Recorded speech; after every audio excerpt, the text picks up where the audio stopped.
Matet at Lotlot inalala ang kanilang ina sa pamamagitan ng kanilang post sa kanilang Facebook page kung saan ay nagpasalamat sila pareho sa pagmamahal na ipinapakita ng mga fans sa kanilang ina hanggang ngayon.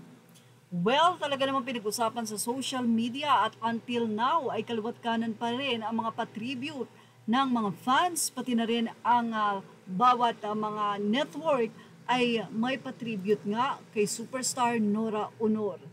Talaga namang superstar dahil siya lamang ang artista na sobrang na-cover, pinag-usapan sa international ang kanyang pagpanaw. Well, ang bongga nga daw ni Nora Aunor dahil talaga namang kaliwat kanan ang pag-alaala sa kanya. At ang network nga ng ABS-CBN ay may special pa na month-long film tribute para sa yumaong superstar at national artist. Ito ay handog ng Cinema One at ito ay magaganap ngayong May. Ang ilan sa kanyang mga pelikula na tumatak sa kasaysayan ng Philippine cinema at sa maraming manonood.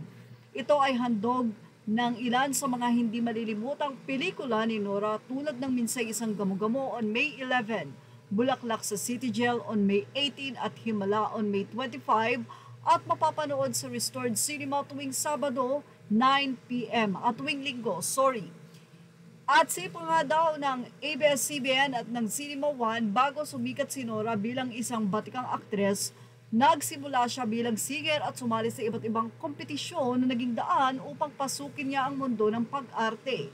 Kinilala ng FAMAS Award si Nora bilang Hall of Fame awardee at siya rin ang kauna-unahang Pinoy na nanalo ng Asian Film Award for Best Actress. At dahil daw sa napakaraming karangalang tinanggap ni Mama Guy noong nabubuhay pa ito ay nararapat lamang daw na ito ay bigyan ng tribute ng Cinema One at ipalabas ang 3 sa pinakamagagandang pelikula ng superstar.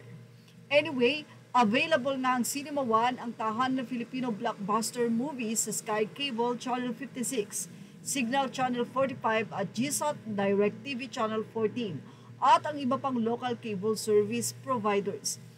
Abangan na lamang daw ang announcement ng iba pang mga patribute sa superstar at national artist na hanggang ngayon nga ay sobrang namimiss ng mga fans, especially ng mga Pinoy.